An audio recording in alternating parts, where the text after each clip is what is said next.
May kaugnayan pa rin po sa bagyong Goring. Mahigit 400 pamilya sa Cagayan ang naapektuhan nito. Kabilang sa binaha ang ilang bahagi ng Apari dahil sa tuloy-tuloy na buhos ng ulan. Umabot hanggang tuhod ang baha. Pumasok pa ang tubig sa mga kabahayan. Sa bayan ng Alcala sa Cagayan, lubog din sa baha ang Maraburab Elementary School. Ilang araw bago ang pagsisimula ng klase. Nakitaan naman ang malalaking bitak sa lupa ang Barangay Kabuluan sa Alcala, malapit sa Small Water Impounding Project sa naturang lugar. Paliwanag ng MDRRMO, tuloy-tuloy ang buhos ng ulan dahilan para lumambot ang lupa. Inilikas ng mga residente na nakatira malapit dito.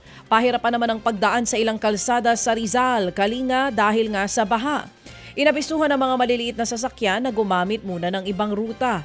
Kita sa isang video ang aktual na pagguho ng iisang bahay o ng isang bahay sa Barangay San Pedro sa Narvacan, Ilocos Sur. Nakalikas naman ang nakatira sa bahay bago pa ito gumuho. Maliban dito, 5 bahay pa raw ang tinangay ng tubig sa lugar. Ted Filon at DJ Chacha ngayon nasa Radyo 5 92.3 News FM Monday to Friday 6 to 10 a.m.